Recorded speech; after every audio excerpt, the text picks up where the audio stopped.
Welcome back to all in NC classes. Guys, आज हम biomolecule chapter के अंदर जो टॉपिक स्टार्ट करने जा रहे हैं वो है अमीनो एसिड। ठीक है, लास्ट क्लास के अंदर हमने कार्बोहाइड्रेट टॉपिक कंप्लीट किया था, तो चलिए स्टार्ट करते हैं। टॉपिक है हमारा आज का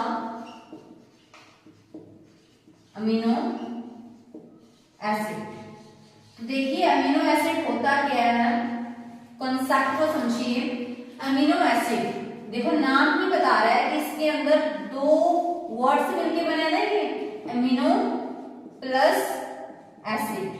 तो देखिए अमीनो का मतलब क्या है कि इसके अंदर कौन सा ग्रुप होगा, अमाइन ग्रुप। कौन सा ग्रुप होगा इसके अंदर, अमाइन ग्रुप। तो जिसके अंदर अमाइन ग्रुप है तो इसी वजह से मैं इसको क्या कह रही हूँ, अमाइनो। तो अभी देखो एसिड, एसिड मीन्स कौन सा एसिड होगा यहाँ पे, कार्बोक्सिलिक एसिड।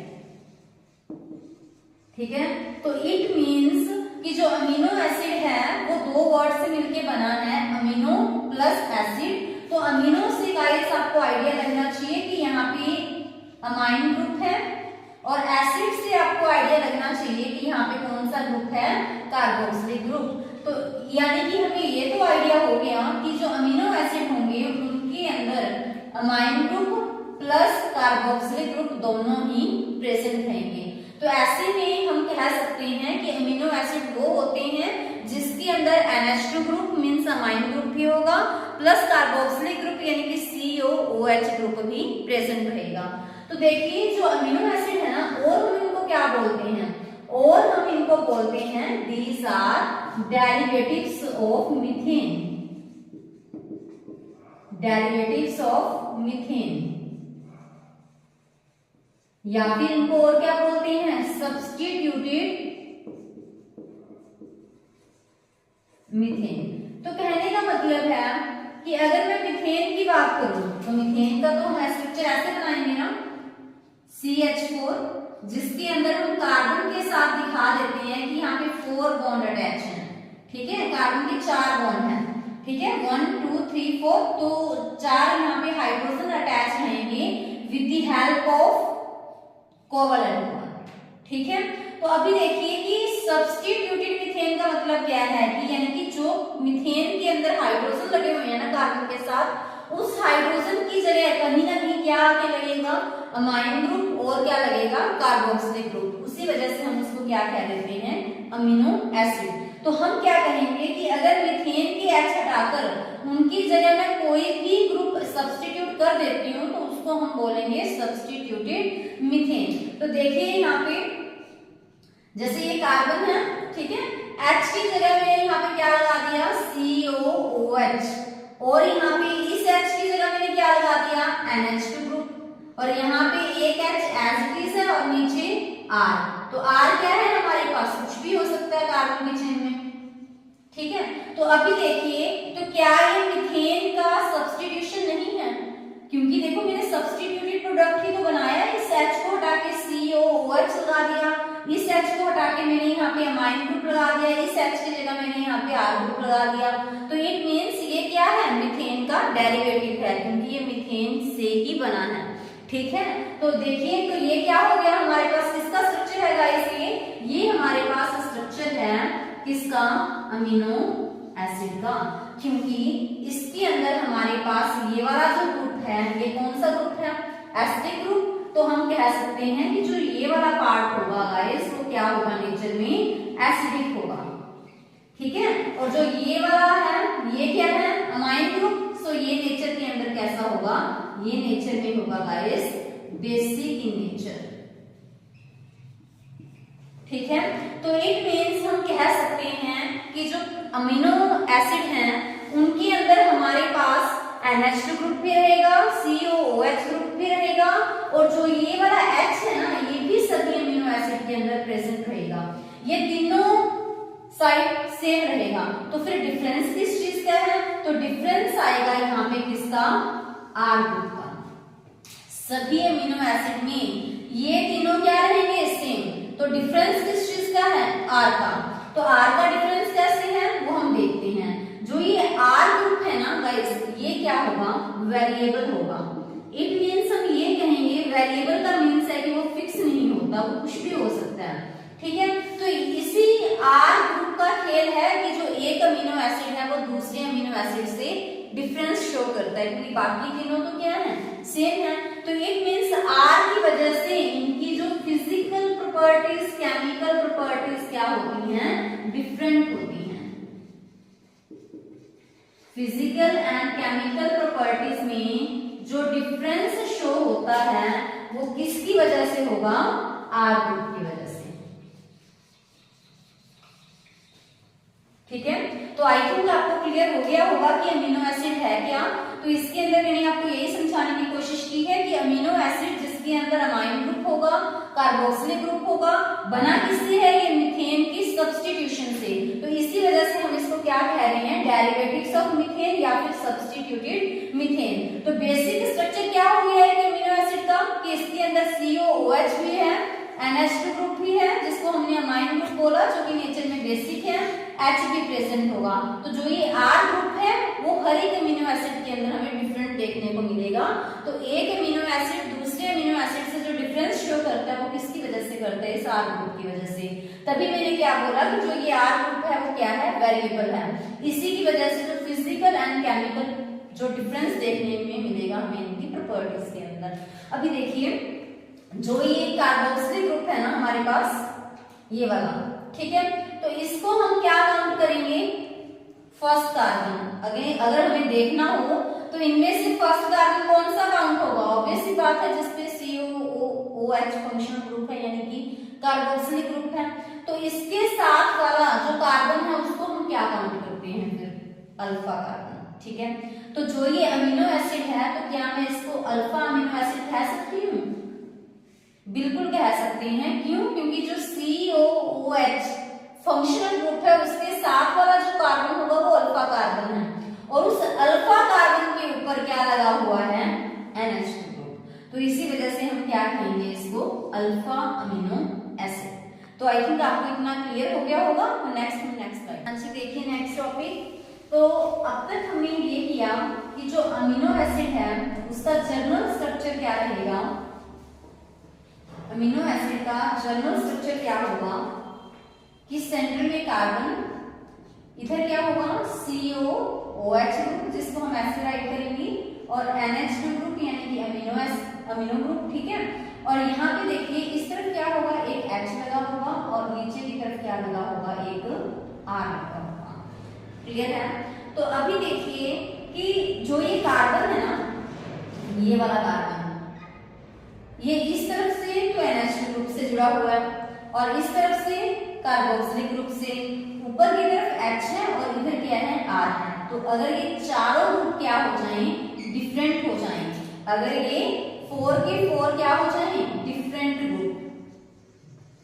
ठीक है, अगर ये हमारे पास चारों ग्रुप ही अलग हो गए तो इस कार्बन को हम क्या बोलेंगे, कायरल कार्बन।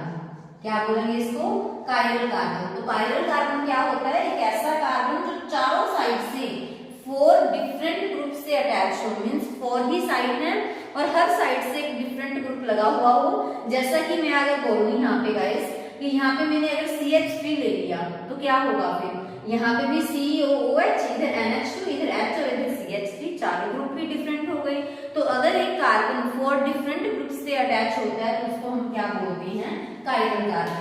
तो देखिए जो कायरल कार्बन होते हैं ना, होने की वजह से ये हमेशा क्या हो जाएंगे, ऑप्टिकली एक्टिव। ठीक है, जो कायरल कार्बन है क्या होते हैं, ऑप्टिकली एक्टिव। तो यहाँ पे मुझे कायरल कार्बन देखने को मिल गया ना, तो इसी वजह से ये क्या होगा, ऑप्टिकली एक्टिव होगा। क्लियर है। तो अभी देखिए, बट अगर मैं आपसे बोलूं कि R is equal to H अगर मैं लूं, ठीक है, यहाँ पे तो मैंने क्या लिया, CH3 या कोई भी और लेके चले तो क्या होगा, हमेशा चारों ग्रुप डिफरेंट बनेंगे। ठीक है, जिसकी वजह से हमारे पास ऑप्टिकली एक्टिविटी देखने को मिलेगी। तो यानी कि सभी अमीनो एसिड में हमें ऐसा देखने को मिलता है सिवाय एक अमीनो एसिड के। वो कैसे, अगर मैं R की जगह, देखो R की जगह यहाँ पे कुछ भी हो सकता है, तो अगर मैं R की जगह यहाँ पे H लेके चलूं तो क्या होगा, फिर देखिए स्ट्रक्चर कैसा कुछ बनेगा, इधर H और R की जगह अगर H लेती हूँ गाइस तो यहाँ पे भी तो H आएगा, और इस तरफ देखिए COOH और इस तरफ देखिए क्या आएगा, NH2। क्लियर? तो आप देखो कि यहाँ पे क्या हो गया, यहाँ पे तो दो ग्रुप सेम हो गए ना, ये 2H सेम हो गई। सो जब भी ऐसा हो कि दो ग्रुप सेम हो गए तो क्या वो कार्बन कायरल कार्बन होगा? बताइए, क्या वो कार्बन कायरल कार्बन होगा? नहीं होगा। तो अगर वो कार्बन कायरल कार्बन नहीं है तो फिर ऑप्टिकली एक्टिविटी भी वहां पर नहीं होगी, क्योंकि अगर कायरल कार्बन है तभी ऑप्टिकली एक्टिव होगा। बट यहाँ देखिए, यहाँ पे कायरल कार्बन नहीं है ना, क्योंकि दो ग्रुप क्या आ गए हमारे पास, सेम आ गए। तो इसी वजह से हम कहेंगे कि ये ऑप्टिकली क्या है, इनएक्टिव है। ठीक है, तो इट मीन्स सिर्फ हमारे पास गाइस एक ही एग्जांपल है ऑप्टिकली इनएक्टिव होना, कि सिर्फ एक अमीनो एसिड ऐसा है जो कि ऑप्टिकली इनएक्टिव है। तो उसका एग्जांपल मैंने यहाँ पे बनाया है। क्या नेम है इसका? ग्लाइसिन। तो ग्लाइसिन के अंदर R = H होता है, तभी मैंने R की जगह क्या लिख दिया, H लिख दिया। तो जब मैंने R की जगह H पुट कर दिया तो हमारे पास दो ग्रुप सेम हो गए, जिसकी वजह से ये कार्बन है वो कायरल कार्बन नहीं रहा, तो ऑप्टिकली एक्टिविटी इसकी खत्म हो गई। तो ये क्या बन जाएगा? Optically inactive. ठीक है, तो बाकी सारे ग्लाइसिन को छोड़कर बाकी सारे अमीनो एसिड क्या होते हैं? ऑप्टिकली एक्टिव होते हैं। तो आप राइट कर सकते हो, all amino acid are optically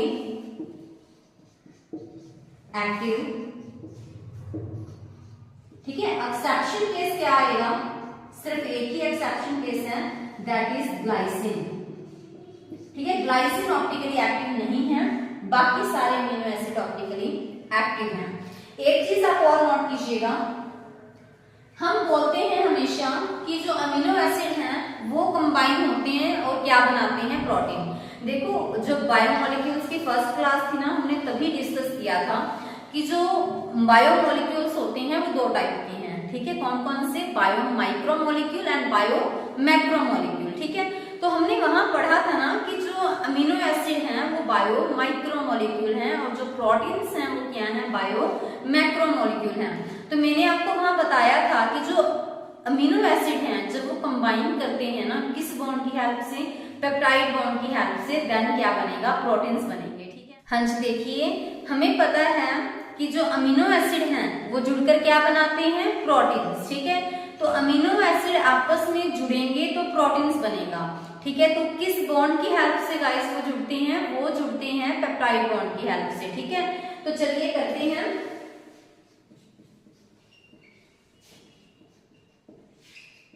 peptide bond,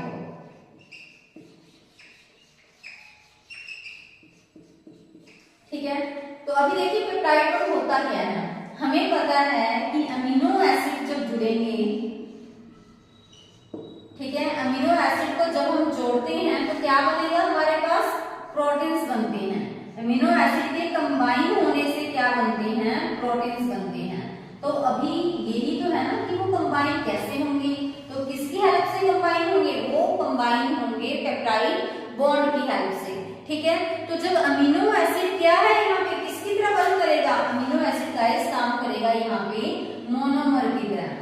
ठीक है, ये ऑलरेडी हम प्रीवियस लेक्चर में पढ़ चुके हैं कि अमीनो एसिड एक मोनोमर होगा और प्रोटीन्स क्या होगा? प्रोटीन्स हमारे पास क्या होंगे?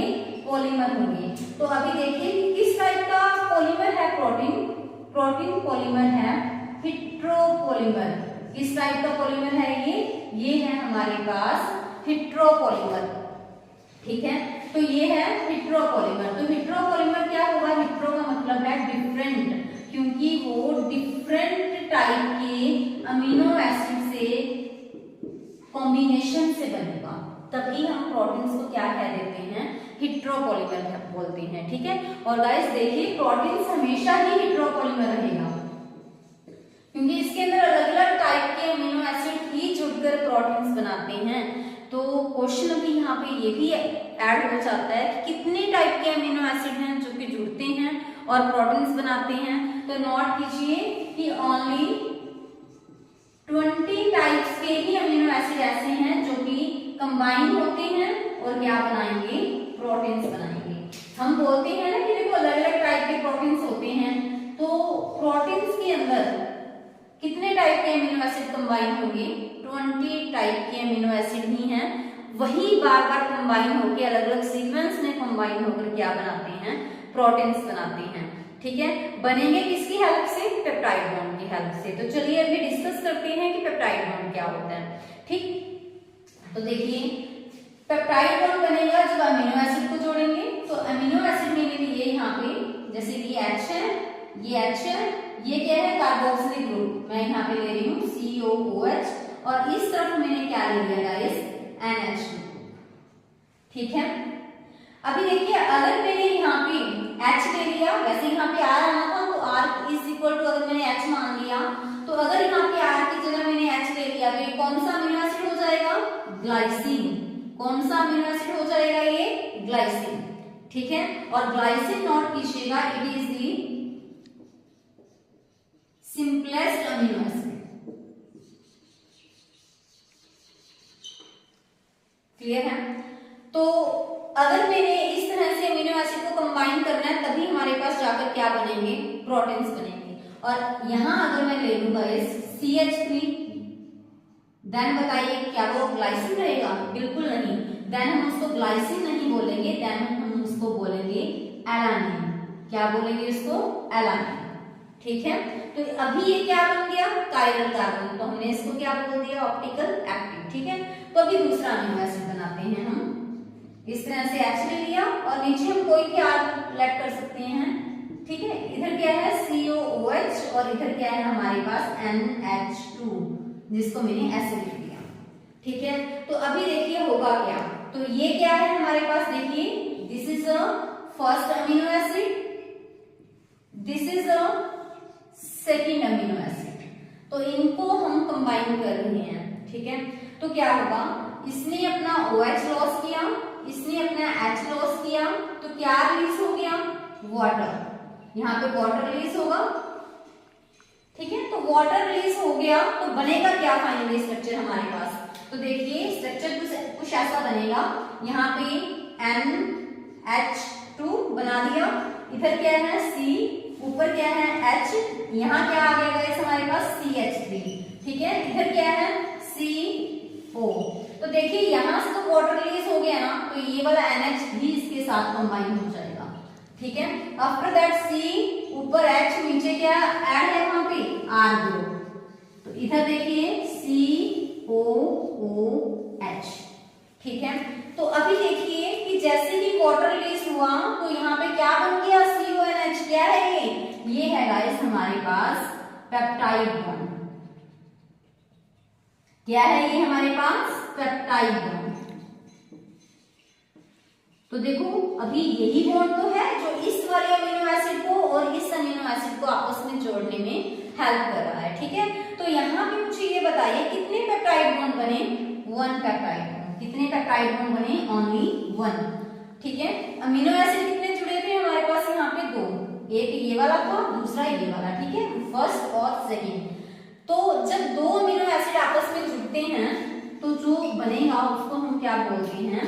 डाईपेप्टाइड। क्या बोलेंगे उसको हम? डाईपेप्टाइड। तो डाईपेप्टाइड का मतलब क्या है? डाई का मतलब 2। ठीक है, इसका मतलब है कि हमारे पास 2 अमीनो एसिड जुड़े हैं। ठीक है, पेप्टाइड बॉन्ड कितने बने? पेप्टाइड बॉन्ड बनेंगे 1।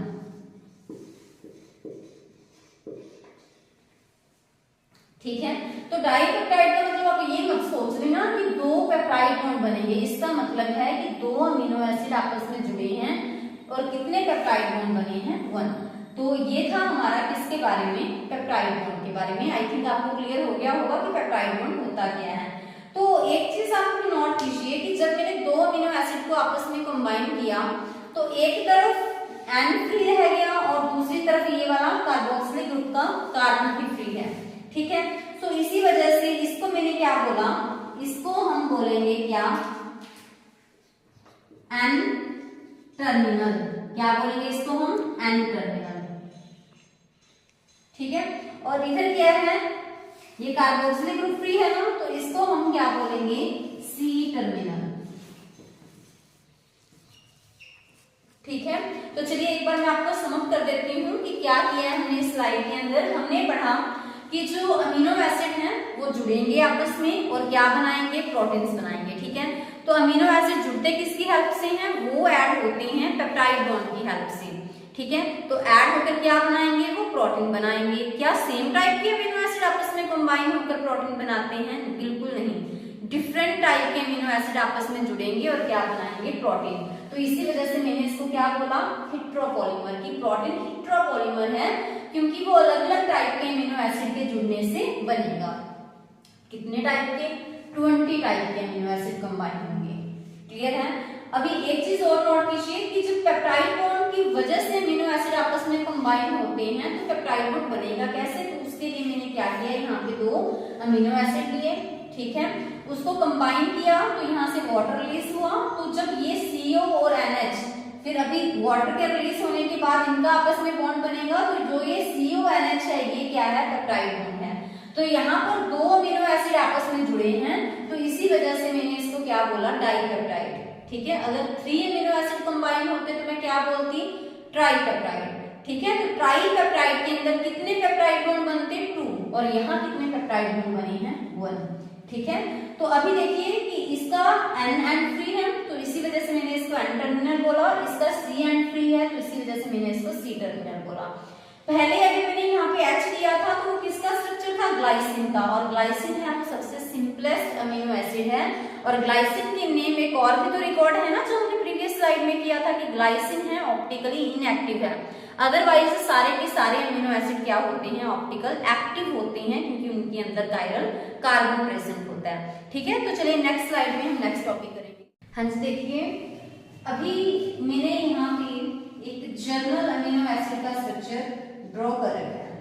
ठीक है, तो आप देख पा रहे हो गाइस कि इनके अंदर एक ही अमीनो ग्रुप है और एक ही कार्बोक्सिलिक ग्रुप है। तो अगर हम देखें कि number of amino group and carboxylic group, कि उसके बेस पर अमीनो एसिड कितने टाइप के होते हैं।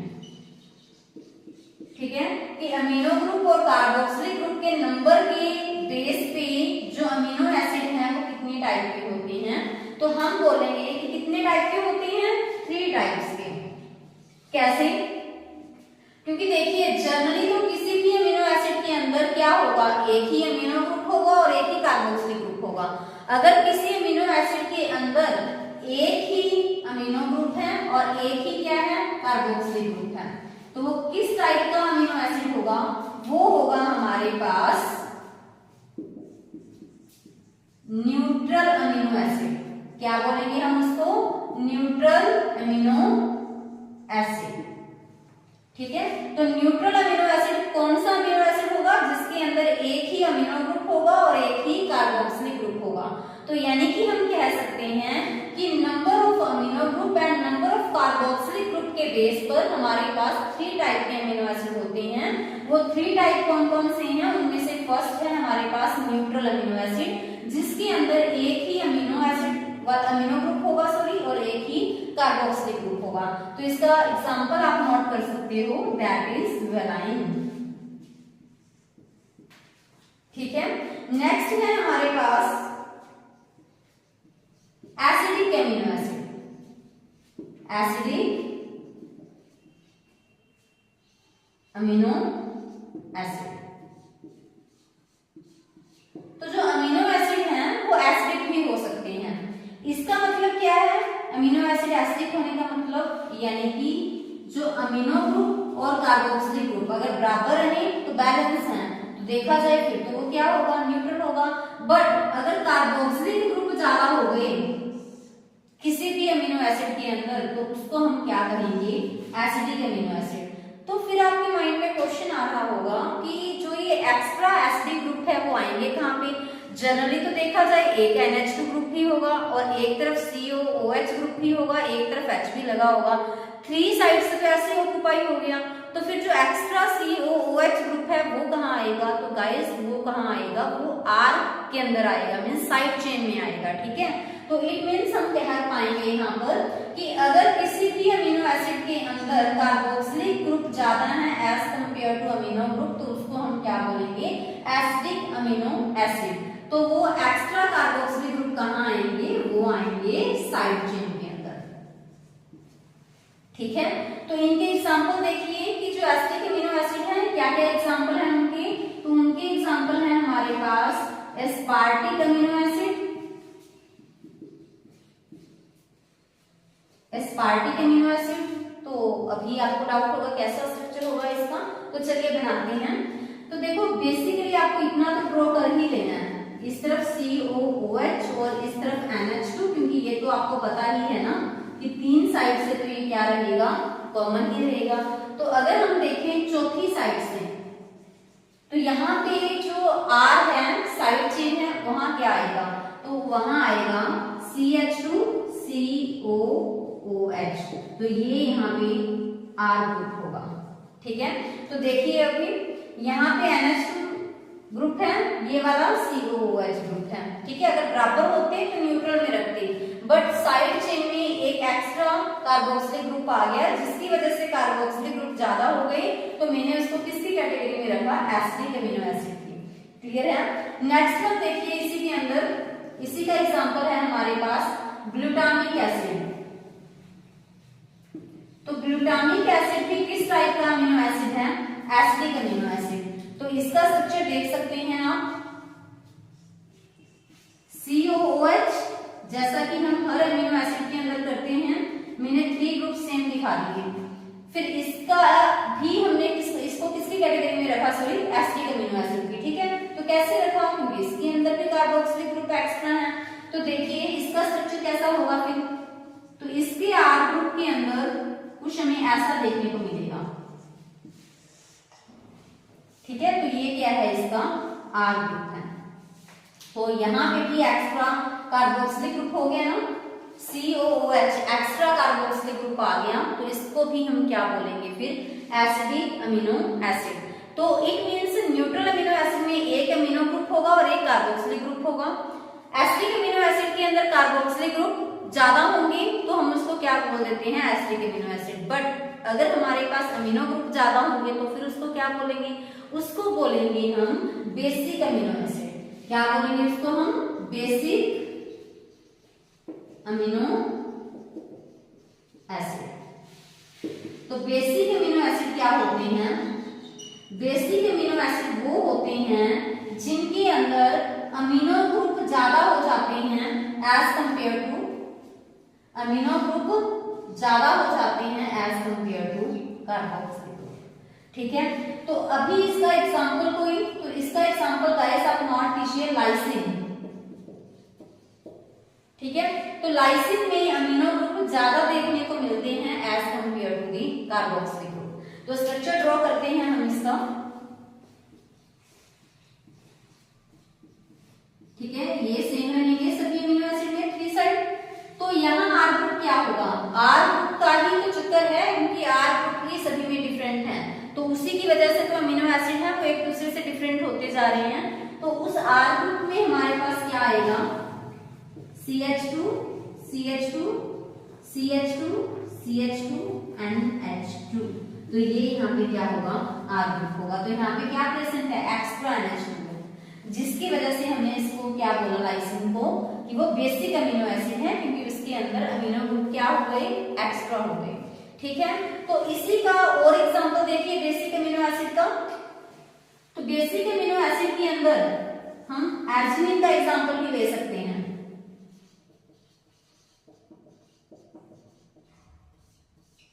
ठीक है, तो लाइसिन में तो कितने अमीनो ग्रुप एक्स्ट्रा हैं, ओनली 1 अमीनो ग्रुप एक्स्ट्रा है, क्योंकि वो तो इसको देखो बैलेंस ही कर देते हैं। अगर ये ना होता तो इसको हम न्यूट्रल बोलते, बट इससे एक्स्ट्रा NH2 जो ग्रुप है उसके होने की वजह से ये किसकी कैटेगरी में चला गया, बेसिक।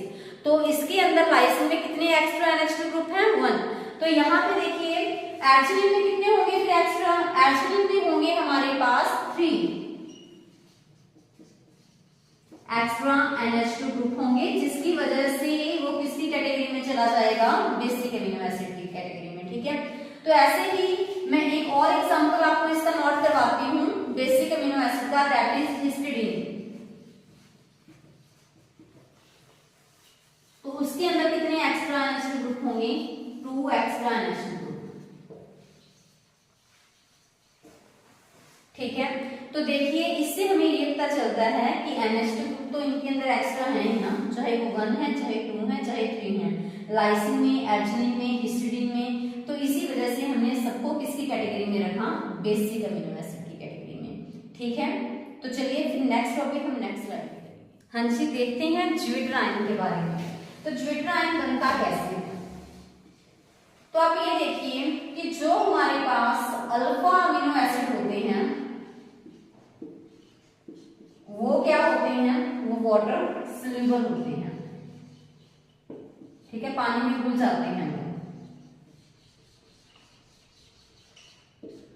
तो ऐसे में आप ये देखो कि अगर वो वाटर सोल्यूबल हैं, तो अगर मैं उन अमीनो एसिड को वाटर के अंदर रखती हूँ तो उनको एक्वस मीडियम मिल जाएगा।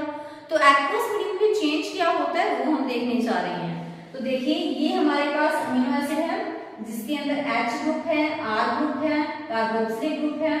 ठीक है, और यहाँ पे क्या होगा, NH2 ग्रुप होगा। ठीक है, तो यहाँ पे मैं इस बॉन्ड को ब्रेक करूंगी, इसी वजह से मैंने यहाँ पे अलग से O और H के बीच में बॉन्ड दिखा दिया। ठीक है, तो अभी देखिए चाहो तो आप इसको ऐसे लिख सकते हो, कंफ्यूजन नहीं आपको क्रिएट करनी, चाहे इसको ऐसे लिख लो, डोंट वरी। ठीक है, अभी देखो कि जैसे ही मैंने ये अल्फा अमीनो एसिड है, इस अमीनो एसिड के को मैंने क्या रख दिया, वाटर प्रोवाइड कर दिया, यानी कि मैंने उसको एक्वस मीडियम में रख दिया। तो ये क्या है, एसिडिक ग्रुप। तो एसिडिक ग्रुप है वो वाटर मिलते ही क्या लॉस करेंगे, वो H पॉजिटिव आयन लॉस करेंगे। तो इन्होंने क्या किया, इस एसिडिक ग्रुप ने, इस एसिडिक ग्रुप के साथ कुछ ऐसा हुआ कि इसने ये वाला बॉन्ड ब्रेक कर लिया। क्यों, क्योंकि वाटर मिलते ही इसको क्या लॉस करना है, H पॉजिटिव आयन। ठीक है, और वो H पॉजिटिव आयन इसके साथ जाकर कंबाइन हो जाएगा। ठीक है, जैसे ही मैंने इसको एक्वस मीडियम दिया तो इसने H पॉजिटिव दिया और वो H पॉजिटिव इसके साथ जाकर कंबाइन हो जाएगा। तो बाद में स्ट्रक्चर कुछ ऐसा बनेगा, HR और यहाँ पे देखिए COO नेगेटिव, क्योंकि ये दोनों इलेक्ट्रॉन ये ऑक्सीजन ले गया, H तो यहाँ से हट ही गया। अभी देखिए इस NH2 के साथ ये H कंबाइन होगा, तो जैसे ही इसके साथ ये H पॉजिटिव कंबाइन होगा तो क्या बन जाएगा, NH3 पॉजिटिव। तो अभी देखिए ये बना कब, जब मैंने उसको वाटर दिया, जब मैंने क्या किया, वहां पे उसको एक्वस मीडियम प्रोवाइड किया। ठीक है, तो इसी वजह से हम इसको क्या बोलते हैं, ज्विट्राइन या फिर डाइक्लोराइन। ठीक है, तो आई थिंक आपको क्लियर हो गया होगा कि ज्विट्राइन बनता कैसे है। तो ज्विट्राइन ओनली कब बनता है, ओनली इन एक्वस मीडियम। तो ये सिर्फ और सिर्फ एक्वस मीडियम प्रोवाइड करने पर ही बनेगा, अदरवाइज नहीं बनता। ठीक है, क्लियर हुआ होगा आपको। नेक्स्ट देखिए कि अगर हम इस ज्विट्राइन को एसिडिक मीडियम दें या फिर बेसिक मीडियम दें, देन क्या होगा। ठीक है, तो वहां हम देखते हैं कि कैसी कंडीशन में ये क्या बनाएगा। तो देखो ये इस ज्विट्राइन का स्ट्रक्चर गाइस मैं यहाँ पे ड्रॉ कर लेती हूँ, COO negative NH3 positive. Is it clear. तो देखो अभी मैंने यहाँ पे इसको एसिडिक मीडियम में रख दिया। एसिडिक मीडियम का मतलब क्या है, एसिडिक मीडियम का मतलब है कि मैंने pH क्या करना है अभी, लेस देन 7। अगर लेस देन 7 करना है तो मुझे कुछ ऐसा राइट करना होगा कि मैंने pH लेस देन 7 कर दिया। अगर pH लेस देन 7 है तो मीडियम एसिडिक होगा और एसिडिक मीडियम हमेशा क्या करेगा, H पॉजिटिव आयन देगा। तो वो H पॉजिटिव आयन किसके साथ आकर लगेगा, इस COO नेगेटिव के साथ। तो क्या बनेगा, इसके ऊपर तो कोई इफेक्ट नहीं पड़ेगा ना, तो NH3 पॉजिटिव। ठीक है, CH नीचे क्या आ जाएगा R, तो इस COO नेगेटिव के साथ ये H जुड़ेगा तो क्या बन जाएगा, COOH। तो यानी कि एसिडिक मीडियम में रखते ही क्या बन गया, यहाँ पर बन गया केटायन। ठीक है, तो केटायन तो बन गया। अगर मैं आपसे कहूं इलेक्ट्रोलिसिस करवाते हैं तो आपने पढ़ा होगा कि हम दो इलेक्ट्रोड यूज करते हैं, तो एक को हम बोल देते हैं एनोड और दूसरी को हम बोल देते हैं कैथोड। ठीक है, एनोड के ऊपर पॉजिटिव साइन रहेगा, कैथोड क्या होती है नेगेटिवली चार्ज इलेक्ट्रोड। क्योंकि जो रॉड लाइक स्ट्रक्चर, इलेक्ट्रोड हम इसको इस वजह से बोलते हैं क्योंकि जो रॉड लाइक स्ट्रक्चर हम इलेक्ट्रोलिसिस प्रोसेस के अंदर यूज करते हैं that is called what, that is called electrode. तो अभी देखिए यहाँ पे एक हमारे पास एनोड है जिसके ऊपर पॉजिटिव चार्ज है, दूसरी कैथोड है और यहाँ पे हमने क्या लिखा इलेक्ट्रोलाइट लिया। ठीक है, तो अभी देखिए जो मेरे पास यहाँ पे एसिडिक मीडियम अगर मैंने यहाँ पर प्रोवाइड कर दिया तो हमारे पास क्या बन जाएगा कैटायन। तो वो कैटायन किसकी तरफ जाएगा, कैटायन के ऊपर तो पॉजिटिव चार्ज है तो वो किसकी तरफ जाएगा इलेक्ट्रोलिसिस प्रोसेस के अंदर, किसकी तरफ जाएगा वो कैथोड की तरफ जाएगा क्योंकि खुद पॉजिटिव चार्ज है तो वो किसकी तरफ जाएगा कैथोड की तरफ, क्योंकि वो कैथोड क्या है नेगेटिवली चार्ज है। तो मैं राइट कर सकती हूँ कि अगर मूवमेंट की बात करें इलेक्ट्रोलिसिस के टाइम तो ये किसकी तरफ मूव करेगा कैथोड की तरफ। ठीक है, अभी देखो कि अगर मैंने इसको OH नेगेटिव वाला मीडियम दिया तो समझ जाओ कि बेसिक मीडियम है। तो अगर मैंने इसको वापस से OH नेगेटिव वाला मीडियम दिया तो क्या होगा, ये OH नेगेटिव आयन क्या करेगा इस H को यहाँ से निकाल देगा।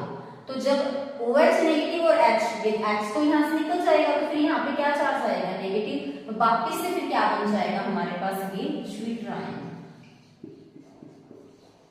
ठीक है, तो क्लियर हो गया होगा आपको कि एसिड मीडियम प्रोवाइड करते ही हमारे पास कैटायन बनेगा जो कि इलेक्ट्रोलिसिस प्रोसेस में कैथोड की तरफ जाएगा।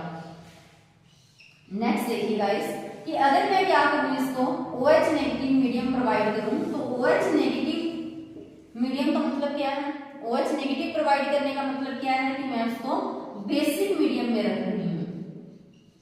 बेसिक मीडियम का मतलब क्या है कि जो pH है वो क्या है मोर देन 7 है। ठीक है, तो बेसिक मीडियम में हमेशा कैसे आयन प्रोवाइड होंगे OH नेगेटिव आयन। ठीक है ना, सो वो OH नेगेटिव आयन क्या करेंगे बताइए, जो OH नेगेटिव आयन है वो क्या करेंगे, वो इस NH3 पॉजिटिव से एक H को निकाल लेंगे। ठीक है, तो अगर वहां से एक H पॉजिटिव निकल गया तो क्या बन जाएगा फिर वहां पे NH2 बनेगा। ठीक है, तो जो ये OH नेगेटिव आयन है क्या करेंगे इस NH3 पॉजिटिव से एक H को निकाल लेंगे, एक H पॉजिटिव को निकाल लेंगे। तो यहाँ पे पीछे क्या बचेगा NH2, बाकी मुझे एसिड दिखा देना है। ठीक है, तो बेसिक मीडियम के अंदर क्या बना हमारे पास नेगेटिवली चार्ज आयन बना, तो जिसको मैंने क्या बोल दिया अनायन बोल दिया। तो वो अनायन इलेक्ट्रोलिसिस प्रोसेस में कहाँ जाएगा, अनायन मींस नेगेटिवली चार्ज, तो वो कहाँ जाएगा गाइस, वो जाएगा किसकी तरफ एनोड की तरफ, क्योंकि एनोड क्या है पॉजिटिवली चार्ज है तो ये मूव करेगा एनोड की तरफ। ठीक है, तो ये आपको क्लियर अच्छे से कर लेना है क्योंकि बहुत कंसेप्चुअल टॉपिक है ये कि ज्विटर आयन क्या होता है, डाइपोलर आयन बनेगा कब, ओनली इन एक्वस मीडियम, क्योंकि एक्वस मीडियम के अंदर ही वाटर प्रोवाइड होने पर ही एसिड H पॉजिटिव लॉस करेगा जो कि यहाँ जाकर ऐड होगा तो और क्या बनाएगा ज्विटर आयन, जिसको हम डाइपोलर आयन बोलते हैं। ज्विटर आयन है वो एसिडिक और बेसिक मीडियम के अंदर डिफरेंट तरीके से बिहेव करता है। ठीक है, वो एसिडिक मीडियम के अंदर अलग तरीके से बिहेव करेगा और बेसिक के अंदर अलग तरीके से। अगर हमने एसिडिक मीडियम दिया तो वो क्या बनाएगा कैटायन बनाएगा और किसकी तरफ मूव करेगा कैथोड की तरफ मूव करेगा। और अगर मैंने उसको बेसिक मीडियम दिया तो वो किसकी तरफ जाएगा एनोड की तरफ। क्यों, क्योंकि वो क्या बनाता है उस टाइम अनायन बनाता है। तो अगर मैंने वापिस से इसको क्या दे दिया H पॉजिटिव तो वो H पॉजिटिव एक्सेप्ट करेगा और क्या बना देगा वापस से फिर NH3 पॉजिटिव, तो वही ज्विटर आयन ये बन जाएगा। गाइस देखिए एक चीज आप और देख पा रहे हो कि जो ये ज्विटर आयन है जिसको मैंने डाइपोलर आयन भी बोला तो उसको हम एक और नेम भी दे सकते हैं that is amphoteric ion. Ampho का मतलब है बोथ, क्योंकि इसके अंदर दोनों चार्जेस आ गए तो इसी वजह से मैंने इसको क्या बोला एम्फोटेरिक आयन। आपने ये भी नोट किया होगा कि चलो ठीक है एसिडिक मीडियम के अंदर तो इसने कैटायन बना दिया, बेसिक मीडियम के अंदर इसने अनायन बना दिया, तो ज्विटर आयन फिर किस पीएच पे बनता है, तो गाइस वो पीएच जिसके ऊपर ज्विटर आयन एग्जिस्ट करेगा, जिसके ऊपर ज्विटर आयन एग्जिस्ट करेगा, तो उस पीएच को हम क्या कह देते हैं, आइसो इलेक्ट्रिक पीएच। क्लियर है? जिस पीएच के ऊपर जो ये हमारा ज्विटर आयन एग्जिस्ट करेगा उसको हम क्या कह देते हैं, आइसो इलेक्ट्रिक पीएच। ठीक है गाइस, तो आज के लिए सिर्फ इतना ही। तो नेक्स्ट जो अमीनो एसिड का पार्ट पेंडिंग है हमारा, वो हम नेक्स्ट वीडियो के अंदर करेंगे। गाइस, जो भी आपको वीडियोस के अंदर करवाया जा रहा है तो आप उसके साथ साथ नोट्स प्रिपेयर करते चलिएगा, क्योंकि सिलेक्शन के लिए जरूरी है कि मल्टीपल टाइम्स रिवीजन होना एग्जाम के टाइम पे। ठीक है, तो अगर आपके नोट्स अच्छे से प्रिपेयर होंगे तो आप इजिली उसकी रिवीजन भी कर पाओगे। सेकेंड थिंग कि जो भी आपको थ्योरी की क्लासेस करवाई जा रही हैं, अगर आपका कोई डे ऐसा है, जैसे मान लीजिए आज आपकी क्लास हो रही है बायोमोलिक्यूल्स की, कल आपकी क्लास नहीं है, तो आपको उसके रिगार्डिंग क्वेश्चन टेलीग्राम चैनल के ऊपर प्रोवाइड किए जाते हैं, जो कि जिसका नेम है एनजे क्लासेस, तो आप उसको भी जरूर ज्वाइन कीजिएगा। ठीक है, और वन थिंग मोर कि संडे को हमने क्या स्टार्ट किया हुआ है, अभी रिसेंट एक ही क्लास हुई है हमारी क्वेश्चन सीरीज। तो इस संडे मैंने लास्ट कल क्या करवाया था आपको, क्वेश्चन सीरीज डिस्कस की थी बायोमोलिक्यूल की ही, तो आप उस वीडियो को भी जरूर देखिएगा। ठीक है, तो अगर प्रीवियस डेज में कोई ऐसा सब्सक्राइबर है जो अभी ऐड हुआ है, तो आप ऐसा करना कि इन वीडियोस को देखने से पहले ना आप फर्स्ट पार्ट से इन चैप्टर्स को देखिएगा, सो दैट आपके लिए कॉन्सेप्ट बनता जाए, क्योंकि बीच में किसी के लिए भी मुश्किल है कॉन्सेप्ट को समझ पाना। तो आप स्टार्टिंग से देखिएगा, डेफिनेटली आप कॉन्सेप्ट क्लियर कर पाओगे। ठीक है, थैंक यू।